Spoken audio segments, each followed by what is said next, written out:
Welcome to నేటి వారధి. ముందుగా హెడ్లైన్స్ చూద్దాం. దళిత బైక్ మెకానిక్ కు చంద్రబాబు ఆత్మీయ భరోసా. గుంటూరు జిల్లా బోర్నేకల్లో సీఎం చంద్రబాబు పర్యటన. ఓ దళిత బైక్ మెకానిక్ తో ఆత్మీయ సంభాషణ. అక్కడికక్కడే కలెక్టర్ కు ఆదేశాలు.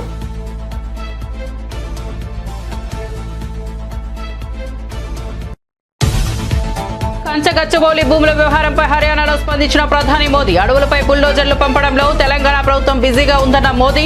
ప్రకృతి నాశనం, వన్యప్రాణులకు హాని కలిగించే ఇదే కాంగ్రెస్ పాలన అని ఆగ్రహం. అటవీ సంపదలు తెలంగాణ ప్రభుత్వం నాశనం చేస్తోందని ఆరోపణ.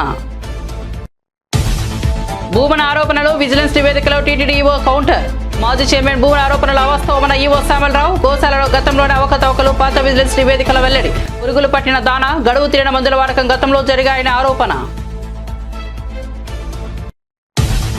టీటీడీ అన్నదానానికి పవన్ అర్ధంగి భారీ విరాళం. తిరుమల స్వామిని దర్శించుకున్న అన్నా లెజినోవా. వేకోజామున శ్రీవారి సుప్రభాత సేవలో పాల్గొన్న పవన్ అర్ధంగి. వెంగమాంబ అన్నప్రసాద కేంద్రంలో మధ్యాహ్నం భోజనానికి 17 లక్షల వితరణ. ప్రజలు ఓడించినప్పటికీ జగన్ కు బుద్ధి రాలేదన్న సిపిఐ నారాయణ. జగన్ విధ్వంసకర ఆర్థిక విధానాలతోనే చంద్రబాబు ప్రజలు గెలిపించారన్న సిపిఐ నారాయణ. అభివృద్ధి దృక్పథం ఉన్న నాయకుడు చంద్రబాబు అని కితాబు. P4 పథకం కార్పొరేటర్లకు మేలు చేస్తుందేమో గానీ పేదలకు ఎలాంటి ఉపయోగకరం లేదని వెల్లడి. తెలంగాణలో 3 రోజుల పాటు వర్షాలు వెల్లడించిన హైదరాబాద్ వాతావరణ శాఖ. తేలికపాటి నుంచి మోస్తరు వర్షాలు కురిసే అవకాశం ఉందని వెల్లడి. పగటికి పూట ఉష్ణోగ్రతలు పెరుగుతాయన్న వాతావరణ శాఖ.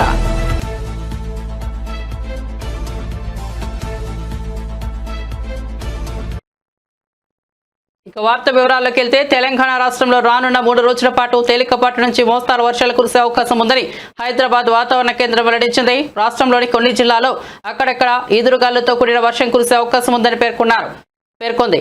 పలు జిల్లాల్లో గంటకు 30 నుంచి 40 కిలోమీటర్ల వేగంతో ఈదురుగాలులు వీస్తాయని తెలిపింది. అదే సమయంలో రానున్న 3 రోజుల పాటు పగటి ఉష్ణోగ్రతలు పెరుగుతాయని వెల్లడించింది. 2 నుంచి 3 డిగ్రీల మేర ఉష్ణోగ్రతలు పెరిగే అవకాశం ఉందని వాతావరణ శాఖ అధికారులు తెలిపారు. ప్రధానమంత్రి నరేంద్ర మోదీ హైదరాబాద్ లోని కంచగచ్చబౌలి భూముల వ్యవహారంపై స్పందించారు. హర్యానాలో నిర్వహించిన సభలో ఆయన మాట్లాడుతూ అడవులపై బుల్డోజర్లు పంపడంలో తెలంగాణ ప్రభుత్వం నిఘంటువుగా ఉందని విమర్శించారు. ప్రకృతి విధ్వంసం, వన్యప్రాణులకు హాని కలిగించడం కాంగ్రెస్ పాలనలో సాధారణమైన విషయమని ఆగ్రహం వ్యక్తం చేశారు. తెలంగాణ ప్రభుత్వం అటవీ సంపదను నాశనం చేస్తోందని ఆరోపించారు. ఎన్నికల సమయంలో ఇచ్చిన హామీలను విస్మరించిందని దుయ్యబట్టారు.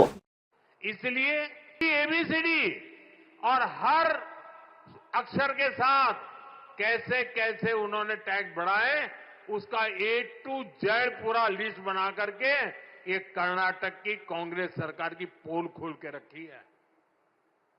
खुद वहां के मुख्यमंत्री के करीबी कहते हैं कि कांग्रेस ने कर्नाटका को करप्शन में नंबर 1 बना दिया. साथियों, तेलंगाना की कांग्रेस सरकार भी जनता से किए वादे भूल गई है. वहां कांग्रेस, वहां की सरकार जंगलों पर बुलडोजर चलवाने में व्यस्त है. प्रकृति को नुकसान, जानवरों को खतरा, यही है कांग्रेस की कार्यशैली. हम यहां कचरे से गोवर्धन बनाने के लिए मेहनत कर रहे हैं और वो बने बनाए जंगलों को उजाड़ रहे हैं. यानी सरकार चलाने के 2 मॉडल आपके सामने है. एक तरफ कांग्रेस का मॉडल है जो पूरी तरह झूठ साबित हो चुका है, जिसमें सिर्फ कुर्सी के बारे में सोचा जाता है. दूसरा मॉडल बीजेपी का है जो सत्य के आधार पर चल रहा है. बाबा साहब आंबेडकर ने दी हुई दिशा पर चल रहा है. संविधान की मर्यादाओं को सर आंखों पे चढ़ा के चल रहा है और सपना है. రాజ్యాంగ స్ఫూర్తికి అనుగుణంగా ప్రజాపాలన కొనసాగుతోందని మంత్రి దుగ్గిళ్ల శ్రీధర్బాబు పేర్కొన్నారు. ప్రజల సంక్షేమం కోసం తెలంగాణలో రాజ్యాంగ స్ఫూర్తికి అనుగుణంగా ప్రజాప్రభుత్వ పాలన కొనసాగుతుందని ఐటీ శాఖ మంత్రి దుగ్గిళ్ల శ్రీధర్బాబు తెలిపారు. ప్రజల ఆకాంక్షలకు తగ్గట్లుగానే పాలన జరగాలని, ప్రజాస్వామ్యం బలపడే విధంగా ప్రతి నిర్ణయము ఉండాలన్నారు. రాష్ట్ర ప్రజలకు సమానత్వం, స్వేచ్ఛ, సామాజిక న్యాయం లభించేలా పాలన కొనసాగుతుందని మంత్రి పేర్కొన్నారు. రాజ్యాంగ పట్ల కట్టుబాటుతో ప్రజాస్వామ్య పరిపాలనకు తెలంగాణ ప్రభుత్వం అధిక ప్రాధాన్యం ఇస్తోందని స్పష్టం చేశారు. భారతరత్న బాబాసాహెబ్ అంబేద్కర్ గారి జయంతి, ఈ జయంతి సందర్భంలో వేలాది మందిని ఇక్కడికి పిలిచి ఒక సందేశాన్ని ఇవ్వాలని ప్రేమ్ సాగర్ రావు గారు ఓ గొప్ప ప్రయత్న భాగంలో డాక్టర్ బాబాసాహెబ్ అంబేద్కర్ గారి ఆశయాలని, వారి ఆలోచనలని, వారు చూపెట్టిన బాటలో నడపాలని ఈ నియోజకవర్గానికి సంబంధించిన కాంగ్రెస్ పార్టీ కార్యకర్తని, నాయకుడిని సమానవేత్తం చేయాలని ఒక ఆలోచన దృక్పథంతో వేలాది మందికి తెరలి రావడం జరిగింది. దాదాపు నెల రోజుల నుంచి ఈ జై బాపు, జై భీమ్, ఈ జై సంవిధాన్, మన రాజ్యాంగం, ఈ కార్యక్రమ భాగంలో ప్రతి ఒక్కరు ప్రతి గ్రామంలో ఇంటింటికి పోయి ఈరోజు మన రాహుల్ గాంధీ గారు, మన అధ్యక్షులు మల్లికార్జున్ ఖార్గే గారు, సోనియా గాంధీ గారి నేతృత్వంలో రాజ్యాంగానికి సంబంధించిన అనేక అంశాలు, బాపూజీ చెప్పిన అనేక అంశాలని ప్రతి ఇంటిలో మనం చెప్పి తీరాలే. ఈరోజు రాజ్యాంగాన్ని బలహీనపరిచే విధంగా చేస్తా ఉన్న ప్రయత్నాలను అడ్డుకోవాలి. ఒక ప్రక్కన బీజేపీ నాయకత్వం, బీజేపీలో ఉన్న మరి హోంమంత్రిగా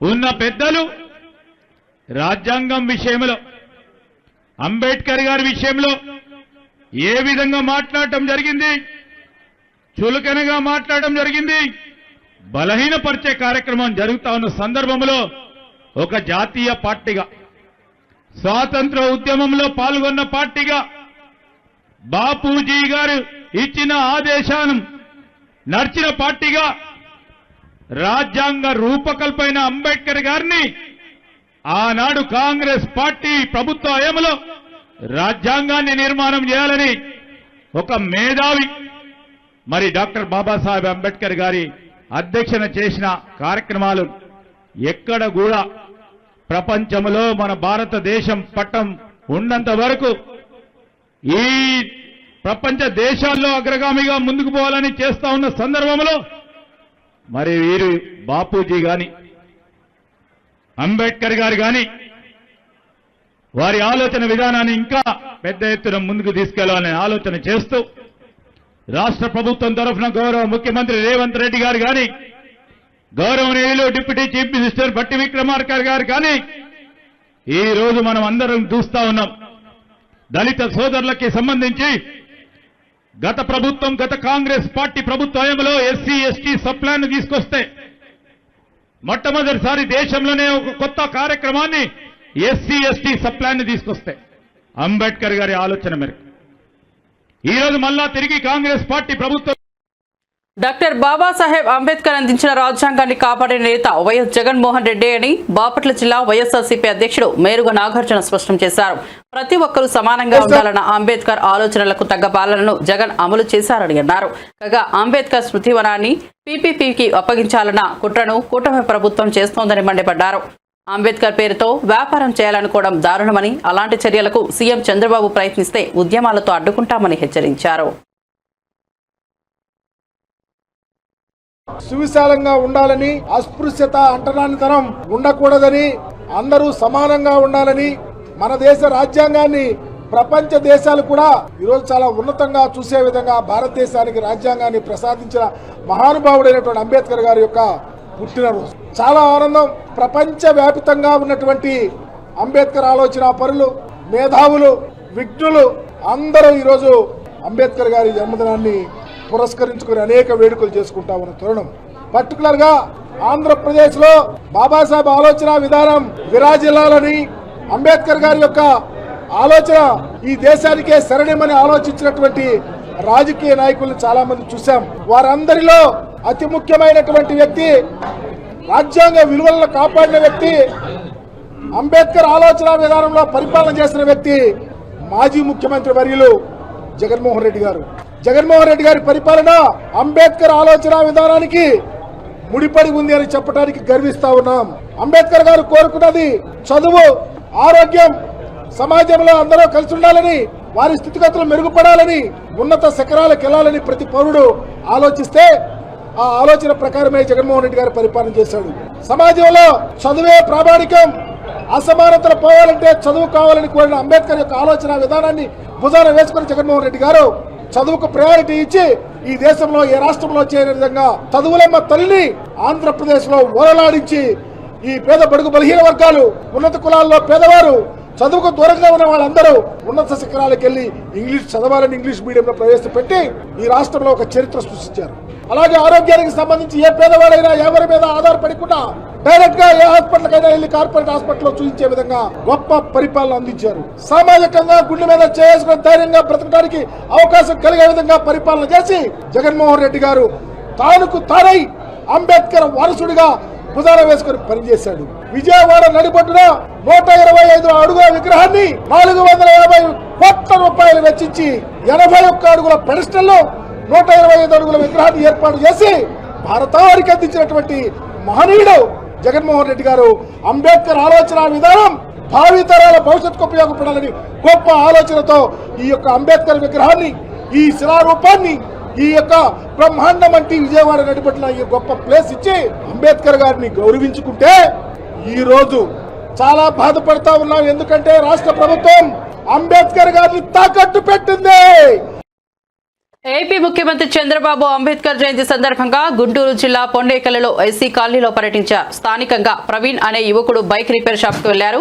బైక్ మెకానిక్ ప్రవీణ్ ను ఆత్మీయంగా పలకరించారు. అతని స్థితిగతులు అడిగి తెలుసుకున్నారు. సరైన టూల్స్ లేకుండా మెకానిక్ పని ఎలా చేస్తావు, షెడ్ ఈ విధంగా ఉంటే ఎక్కువ మంది ఎలా వస్తారు అని ఆ యువకుడిని సీఎం చంద్రబాబు అడిగారు. అందుకే మరో చోట షాప్ పెట్టించి నీకు మంచి టూల్స్ కూడా ఇప్పిస్తామని తెలియజేశారు.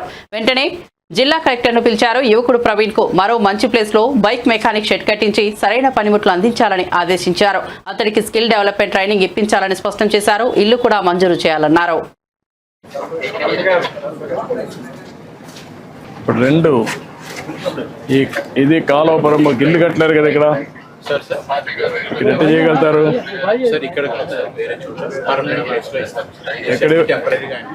ఎక్కడ ఇవ్వగలుగుతారు? అంటే ఐడియల్ ప్లేస్ ఉందా? ఒక మంచి ప్లేస్ ఐడెంటిఫై చేసి అక్కడ షెడ్ కట్టి నీకు ఎక్విప్మెంట్ ఎంత ఇస్తే అక్కడ పెట్టుకుంటాను. చేయగలుగుతాను. ఓకే, కాబట్టి నువ్వు అన్ని పెట్టేసి అతని ట్రైనింగ్ ఇచ్చి స్కిల్ డెవలప్మెంట్ చేసి అక్కడనే కావాలంటే కార్పెంటర్ రెండు పక్క పక్కన పెట్టుకోవచ్చు. మొబైల్ పెడతారా?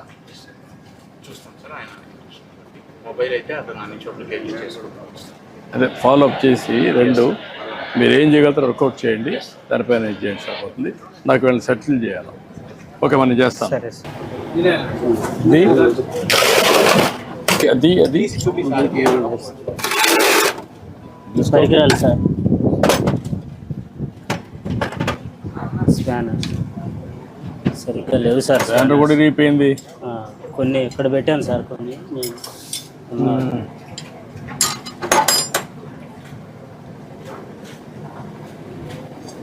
సాయంత్రానికి చేసి పంపించేయాలి. అంటే ఇక్కడ ఉండదు కదా వెహికల్. అవును సార్, అంతే సార్. సాయంత్రానికి పంపించేయాలి. పంపించేసి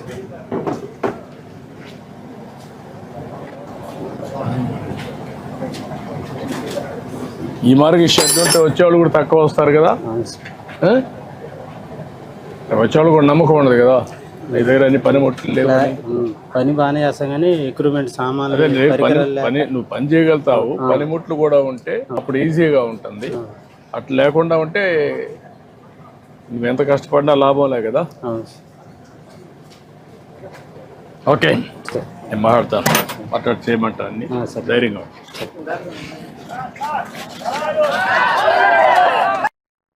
తెలంగాణ రాష్ట్ర ప్రభుత్వం సామాజిక న్యాయం సాధనకు పూర్తిగా కట్టుబడి ఉన్నదని పౌర సరఫరాల శాఖ మంత్రి ఉత్తమ్ కుమార్ రెడ్డి అన్నారు. ఈ దిశగా కాంగ్రెస్ ప్రభుత్వం చేపడుతున్న సంక్షేమ అభివృద్ధి కార్యక్రమాలే అందుకు నిదర్శనమని పేర్కొన్నారు.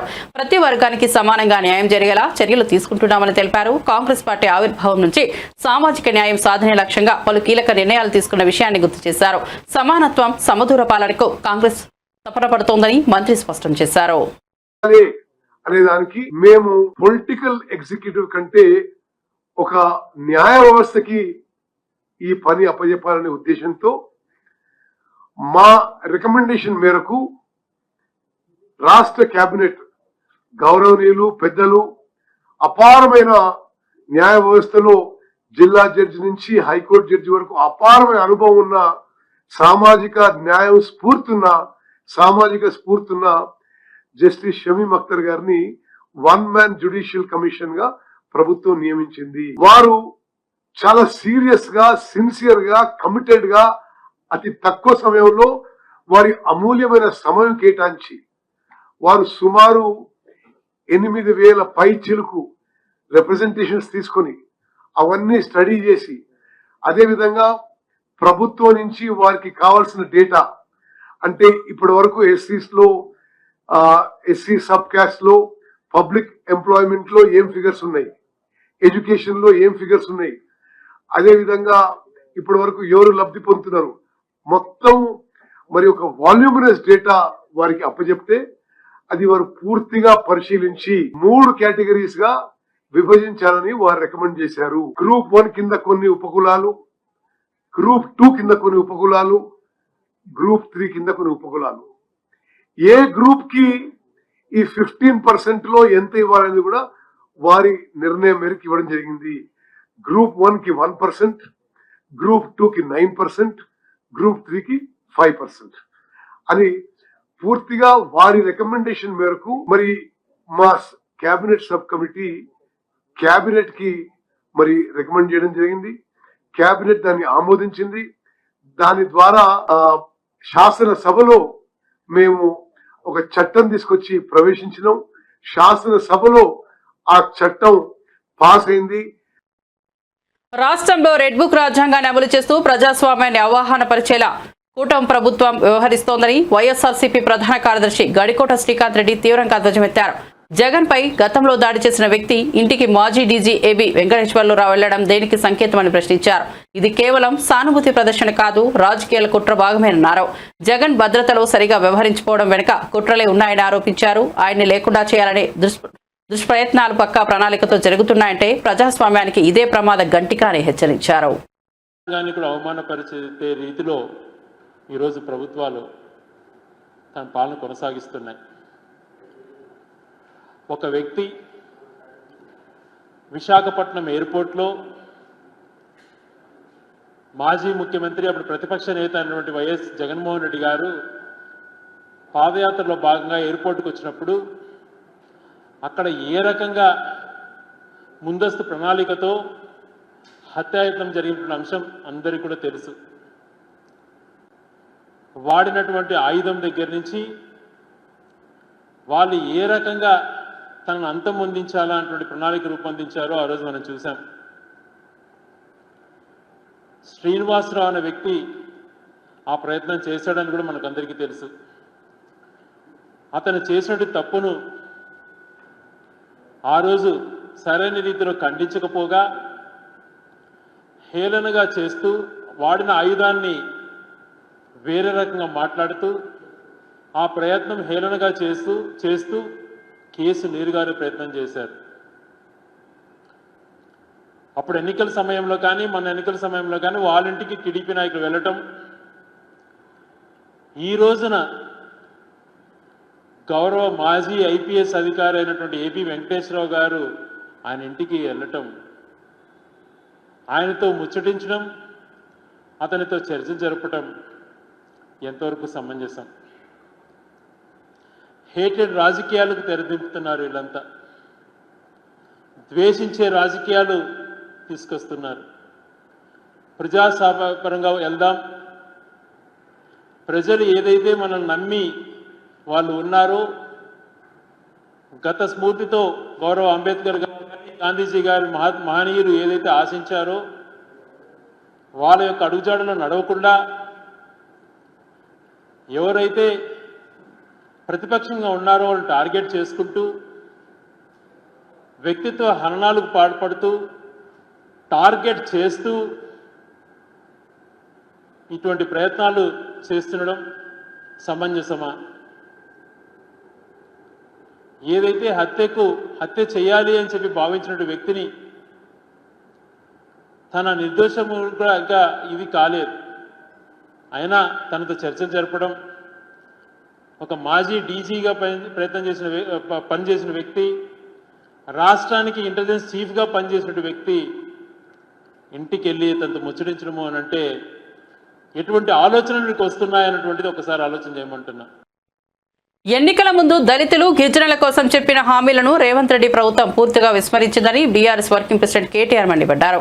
12 లక్షల దళిత బంధు, 6 లక్షల ఇళ్ల నిర్మాణ సాయం, అసైన్డ్ భూములకు పట్టాలు, కాంట్రాక్టర్లు 28% రిజర్వేషన్, విద్యాజ్యోతి కింద ఆర్థిక సహాయం వంటి ఎన్నో హామీలు మాయమయ్యాయన్నారు. ఎన్నికల ముందు మాటలు చెప్పి అధికారంలోకి వచ్చిన మొహం చాటేస్తే ప్రజలు తప్పక గుణపాఠం చెప్తారని హెచ్చరించారు. రేవంత్ రెడ్డి దళితులకు, రాష్ట్ర ప్రజలకు సమాధానం చెప్పాల్సిన అవసరం ఉందని అన్నారు. బాబాసాహెబ్ అంబేద్కర్ జయంతి రోజు ఖచ్చితంగా ఆ బాబాసాహెబ్ అంబేద్కర్ పేరు వాడుకొని మోసం చేసిన కాంగ్రెస్ పార్టీని అడగాలి. ఇగో మేం చెప్పిండ్రు కాంగ్రెస్ వాళ్ళు ఎస్సీ ఎస్టీ డిక్లరేషన్ అని చెప్పిండ్రు. అలా బాబాసాహెబ్ అంబేద్కర్ పేరు వాడుకున్నారు. ఏమన్నారు? కేసీఆర్ 10 లక్షలు ఇస్తుండు దళిత బంధని, మేం 12 లక్షలు ఇస్తాం అని చెప్పి మల్లికార్జున్ ఖార్గే సాబ్తో చెప్పించారు. చిన్న చితిక వ్యక్తి కాదు.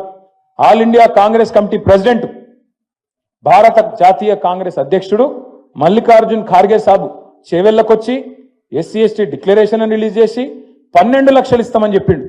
నేను అడుగుతున్నా రేవంత్ రెడ్డి గారిని, 2 బడ్జెట్లు పెట్టినావు అంటే 40% టైం అడిచిపోయింది. ఇంకెప్పుడు పెడతావు అంబేద్కర్ అభయ హస్తం? ఎప్పుడు ఇస్తావు 12 లక్షలు? 12 లక్షలు కాదు కదా, నాకైతే తెలుసు, మీకు కూడా తెలుసు, రాష్ట్రంలో ఉన్న దళితులందరికీ అర్థమైపోయింది. 12 రూపాయలు కూడా ఏడు వీడు పచ్చి దొంగ. ఇంకొక మాట, 6 లక్షలు ఇస్తా అని చెప్పిండు. 5 లక్షలు కాదు, డబుల్ బెడ్రూము 6 లక్షలు ఇస్తా నేను, మిగతా వాళ్ళకి 5 లక్షలు ఇస్తా, ఎస్సీ ఎస్టీలకు 6 లక్షలు ఇస్తా అని చెప్పిండు. మరి నేను అడుగుతున్నా ఇవాళ డాక్టర్ బాబాసాహెబ్ జయంతి సందర్భంగా, ఏమైంది నీ 6 లక్షల మాట? ఎక్కడ పోయింది? ఖార్గే గారు ఎక్కడున్నారు? రాహుల్ గాంధీ ఎక్కడున్నాడు? మీరు చెప్పిన కథలేమాయే ఎస్సీ ఎస్టీ డిక్లరేషన్ ఇంకా చాలా చెప్పిర్రు. నేను 2 అడుగుతున్నా. ఏమన్నారు ఆ రోజు? అసైన్డ్ భూముల పునరుద్ధరణ, సమాన హక్కులు, పట్టాలు ఇస్తామన్నారు అసైన్డ్ భూములకు. మరి ఇలా భూభారతో భూహారతో ఏదో మొదలు పెట్టిరు. ఇస్తావా? అసైన్డ్ భూములకు నువ్వు చెప్పినట్టు పట్టాలు ఇస్తావా లేదా చెప్పాలా రేవంత్ రెడ్డి అని నేను డిమాండ్ చేస్తా ఉన్నా. అట్లాగే మీరు చెప్పినారు ప్రత్యేక రిజర్వేషన్లు కల్పిస్తామని చెప్పారు. అట్లాగే కాంట్రాక్టులలో కూడా బ్రహ్మాండంగా మరి జనాభా దామాషా ప్రకారం దళితులకు, గిరిజనులకు 18%, అదేవిధంగా 10%, 28% ప్రభుత్వ కాంట్రాక్టులలో కూడా మీకు వాటా కల్పిస్తామని చెప్పిండ్రు. బీసీలకు 42% అన్నారు, ఎస్సీ ఎస్టీలకు 28% వాటా కల్పిస్తామని చెప్పిండ్రు. నేను అడుగుతున్నా ముఖ్యమంత్రి గారిని, కాంగ్రెస్ ప్రభుత్వాన్ని, మీ చేతుల్లో లేనియేమో ఢిల్లీ దాకా పోయి ఏందో చెప్పినట్టు యాక్టింగ్ చేస్తారు. మరి ఇవన్నీ నీ చేతుల్లోనే ఉన్నాయి కదా. 18% ఇచ్చేది, 10% ఇచ్చేది, 42% ఇచ్చేది బీసీలకు, ఇవన్నీ నీ చేతుల్లో పెట్టుకొని అవి ఎందుకు చేయవు? మరి చెప్తివి కదా, నువ్వే చెప్తివి, మేము అడుగుతలేం. తిరుమల తిరుపతి దేవస్థానంలో గత ప్రభుత్వ పాలనలో పలు విభాగాల్లో భారీ ఎత్తున అవకతవకలు, తీవ్రమైన నిర్లక్ష్యం చోటు చేసుకున్నాయని టీటీడీ కార్యనిర్వహణాధికారి జె శ్యామలరావు సంచలన ఆరోపణలు చేశారు. తిరుమలలో ఏర్పాటు చేసిన మీడియా సమావేశంలో ఆయన మాట్లాడుతూ గత 5 ఏళ్లలో జరిగిన అక్రమాలపై, ముఖ్యంగా గోశాల నిర్వహణ, ఐటీ విభాగం కొనుగోలులో జరిగిన అక్రమాలపై పలు కీలక విషయాలను ఆధారాలతో సహా వెల్లడించారు.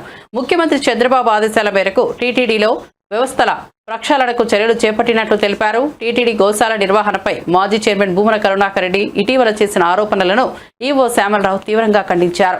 ఆ ఆరోపణలు అవాస్తవమని, హిందువుల మనోభావాలను టీటీడీ సిబ్బంది ఆత్మస్థైర్యాన్ని దెబ్బతీసేలా ఉన్నాయని పేర్కొన్నారు. గోశాలలో చోటు చేసుకున్న తీవ్ర నిర్లక్ష్యం, అవకతవకలు తమ హయాంలో జరిగినవి కావని, 2021 మార్చి నుంచి 2024 మార్చి మధ్య కాలంలో గత ప్రభుత్వం హయాంలోనే జరిగాయని స్పష్టం చేశారు. చివరికి ఏమైందో తెలియదు కానీ ఆ షార్ట్ లిస్ట్ చేసిన 2వ అతను కూడా ఇంటర్వ్యూకి రాలేదు. ఫైనల్గా ఒక అతన్ని పిలిచి అతన్నే రికమెండ్ చేసి అధికారుల స్థాయిలో దాన్ని పక్కన పెడితే బోర్డు స్థాయిలో దాన్ని తీసుకెళ్లి అప్రూవ్ చేసి ఇప్పటికి కూడా ఆ నోటిఫికేషన్ క్యాన్సిలేషన్లోనే ఉంది. ఏ పోస్ట్ ద్వారా, ఏ నోటిఫికేషన్ ద్వారా general manager, chief engineer rank. ఎందుకంటే ఐటీ వ్యవస్థ అనేది చాలా ముఖ్యమైనది టీటీడీకి. ఎందుకంటే అన్ని ఆపరేషన్స్ అన్నీ కూడా బుకింగ్ దగ్గర నుంచి అకామిడేషన్, టికెట్, సేవలు అన్నీ కూడా టీటీడీలో ఐటీ వ్యవస్థ ద్వారానే జరుగుతాయి. అదొకటే కాదు, ఐటీ వ్యవస్థ ద్వారా, ఈఆర్పి సిస్టమ్ ద్వారా అన్ని ఆపరేషన్స్ ఇంటర్నల్, మీరు చేసేది పిలిగ్రిమ్స్ గురించి చెప్తున్నా, భక్తుల గురించే కాదు, ఇంటర్నల్గా చేసేవి కూడా అవన్నీ కూడా ఐటీ వ్యవస్థ ద్వారా ఉంటాయి. ఇది ఎంతో కీలకమైంది. అలాంటిది ఒక క్వాలిఫికేషన్ లేని అతన్ని తీసుకొచ్చి పెట్టడం జరిగింది. అతన్ని తీసేయడానికి అన్ని రకాల చర్యలు కూడా జరుగుతున్నాయి, డిసిప్లినరీ యాక్షన్లు జరుగుతున్నాయి. దీనివల్ల ఏమైందంటే వచ్చి చూస్తే బ్రోకర్లు ఏ విధంగా ఉన్నారంటే ఒక బ్రోకరు 50 సార్లు ఒక సేవ బుక్ చేసుకున్నాడు లైఫ్ లాంగ్. ఒక సేవ దొరకడం అంటే చాలా లక్ కింద, అదృష్టం కింద భావిస్తాం. స్వామివారి సేవ ఒక్కసారి జీవితంలో ఒకసారి దొరకాలంటే ఎంతో కష్టపడాలి. అలాంటిది ఒక బ్రోకరు 50 సార్లు బుక్ చేసుకున్నాడంటే దాంట్లో ఐటీ శాఖలో, ఐటీ విభాగంలో అయింది ఇది ఉన్నాయో చెప్పొచ్చు. ఇది ఒకటే ఒక ఎగ్జాంపుల్ నేను చెప్తున్నా. అలాగే వసతికి సంబంధించిన 200 సార్లు బుక్ చేసుకున్న వాళ్ళు, ఎస్ఈడి టికెట్లు 500 సార్లు బుక్ చేసుకున్న వాళ్ళు, అలాగే వివిధ రకాలుగా ఐటీ శాఖని ఒక విధంగా చెప్పాలంటే ఐటీ మన సిస్టమ్ అంతా కూడా బ్రోకర్ల హెవెన్. వచ్చిన తర్వాత ప్రక్షాళన చేసి 30,000 మంది బ్రోకర్లని బ్లాక్ చేయడం జరిగింది. చాలా మంది మీద, అందరు 30,000 మంది మీద మనం యాక్షన్ తీసుకోలేము కాబట్టి చాలా మంది మీద విజిలెన్స్ విభాగం నుంచి, పోలీస్ విభాగం నుంచి వారు క్రిమినల్ చర్యలు కూడా తీసుకోవడం జరిగింది. ఇది ఎందుకు జరిగింది? ఒక ముఖ్యమైన ఒక పోస్ట్ కోసం ఇలాగా ఒక టీటీడీకి చాలా పెద్ద నష్టం. అది నిజంగా ఎలా చేశారు, ఎంత దారుణం అది. ఇప్పుడు ఒకసారి ఐటీ విభాగంలో అంటే గవర్నమెంట్లో ఒక్కొక్కసారి, టీటీడీలో ఒకసారి వచ్చిన తర్వాత ప్రాసెస్. తెలంగాణలో గతంలో నెలకొన్న గడీల పాలన నుంచి ప్రజలను విముక్తి చేయడం ద్వారా నిజమైన ప్రజాస్వామ్య పరిపాలనను తీసుకొచ్చిన ఘనత కాంగ్రెస్ పార్టీదేనని డిప్యూటీ సీఎం బట్టి విక్రమార్క అన్నారు. ఇందిరమ్మ రాజ్యాన్ని మళ్లా నెలకొల్పినందుకు ప్రజలు ఇచ్చిన మద్దతుకు తాము ఎప్పటికీ రుణపడి ఉంటామని పేర్కొన్నారు. అందరి అభివృద్ధికి సంకేతమైన న్యాయమైన పాలన అందించడమే తమ లక్ష్యమని అన్నారు. సవరణలు, సంక్షేమ పథకాలతో నూతన తెలంగాణను నిర్మిస్తామని స్పష్టం చేశారు. ఆనాటి మంచిర్యాల సభ, ఈ మంచిర్యాల నుంచి తిరిగి ఖమ్మం వరకు నేను చేసేటువంటి పాదయాత్రకి మీ ద్వారా పెద్ద ఎత్తున మాకు ఉత్తేజాన్ని కలిగించడమే కాకుండా శక్తిని కూడా ఇచ్చి ఆ పీపుల్స్ మార్చి పాదయాత్రను దిగ్విజయంగా పూర్తి చేసి తద్వారా ఈ రాష్ట్రంలో ఆనాడు రాష్ట్ర కాంగ్రెస్ కమిటీ అధ్యక్షుడిగా రేవంత్ రెడ్డి గారు, సిఎల్పి లీడర్ గా నేను, మిత్రుడు శ్రీధర్ బాబు గారు, మిగతా కాంగ్రెస్ నాయకత్వం అంతా కలిసి పెద్ద ఎత్తున దొరల పాలన గడిల్ని బద్దలు కొట్టి ప్రజాపాలన, ఇందిరమ్మ రాజ్యాన్ని తీసుకొని రావటం కోసం పెద్ద ఎత్తున సహకరించిన ఈ ఉమ్మడి ఆదిలాబాద్ జిల్లా ప్రజానికాన్ని ఎప్పటికీ మర్చిపోవని చెప్పి ఈ సందర్భంగా సవినయంగా నీకు మనవి చేస్తా ఉన్నాం. ఆనాటి పాదయాత్రలో అనేక సంఘటనలు చూశాం. చివరికి మంచిర్యాల పట్టణంలో కూడా మాతా శిశు సంక్షేమ హాస్పిటల్ అక్కడ కట్టకూడదని, అది కడితే అక్కడ ముంపు గురవుతుందని, అక్కడ అర్ధరాత్రి అపరాత్రి వరదలు వస్తే తల్లులు ఇబ్బంది పడతారని గట్టిగా చెప్తే కూడా వినకుండా కట్టినటువంటి హాస్పిటల్లో జరిగినటువంటి సంఘటనలు కూడా చూసి ఆనాడే మాటిచ్చాం, తప్పనిసరిగా మాతా శిశు సంక్షేమ హాస్పిటల్ని మారుస్తాం, వచ్చేది ఇందిరమ్మ రాజ్యం, తప్పనిసరిగా మీకు పెద్ద ఎత్తున హాస్పిటల్ కడతామని చెప్పి, సూపర్ స్పెషాలిటీ హాస్పిటల్ కడతామని చెప్పి మాటిచ్చి ఈరోజు 300 కోట్ల రూపాయలతో మంచిర్యాల నడిబొడ్డున ఎత్తైన ప్రదేశంలో super speciality. AP deputy CM Pawan Kalyan అర్ధాంగి అన్నా లెజినోనా తిరుమల శ్రీవారిని దర్శించుకున్న విషయం తెలిసిందే. వేకువజామున స్వామివారి సుప్రభాతి సేవలో పాల్గొన్నారు. దర్శనం అనంతరం అన్నాకు అర్చకులు శ్రీవారి తీర్థ ప్రసాదాలు అందజేశారు. తమ కుమారుడు మార్క్ శంకర్ పవనోవిచ్ ఇటీవల సింగపూర్లోని పాఠశాలలో జరిగిన అగ్ని ప్రమాదంలో స్వల్ప గాయాలతో బయటపడడంతో ఆమె స్వామివారిని దర్శించుకుని మొక్కులు చెల్లించుకున్నారు. తమ కుమారుడు కోలుకోవడంతో తిరుమలలో మార్క్ శంకర్ పేరు మీద ఈరోజు అన్నదానం కార్యక్రమం నిర్వహించారు. ఇందుకోసం మాతృశ్రీ తరిగొండ వెంగమామ అన్నప్రసాదన కేంద్రంలో మధ్యాహ్నం భోజనానికి 17 లక్షల వితరణ చేశారు.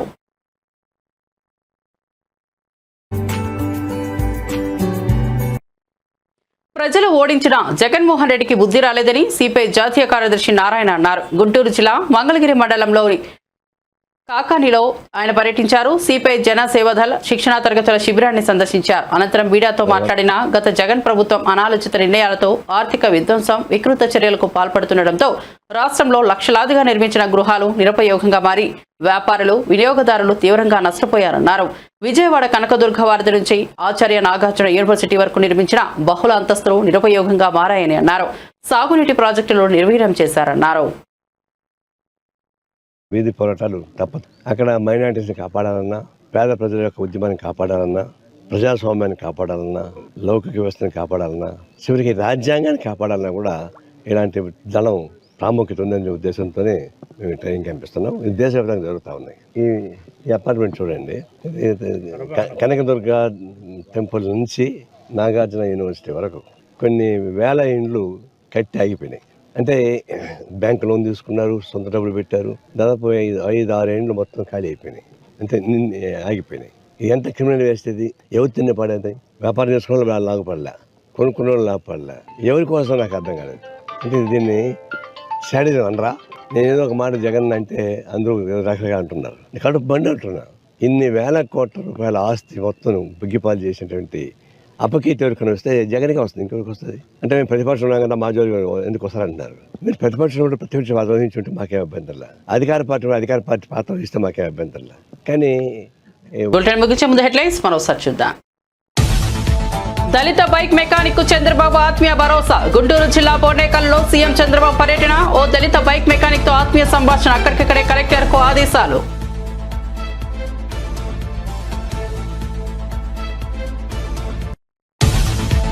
కంచగచ్చబౌలి భూముల వ్యవహారంపై హర్యానాలో స్పందించిన ప్రధాని మోదీ. అడవులపై బుల్డోజర్లు పంపడంలో తెలంగాణ ప్రభుత్వం బిజీగా ఉందన్న మోదీ.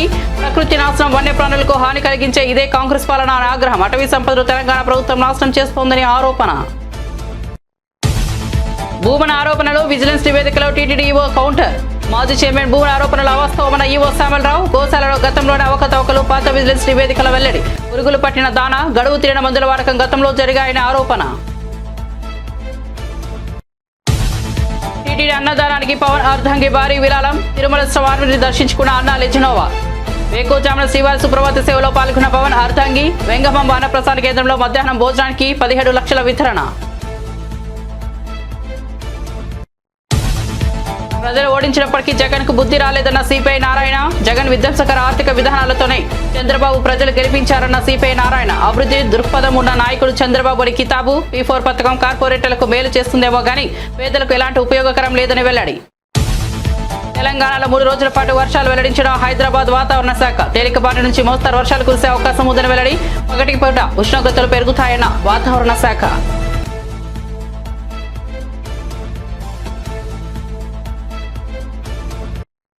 అప్డేట్స్ కోసం చూస్తూనే ఉండండి నేటి వారధి.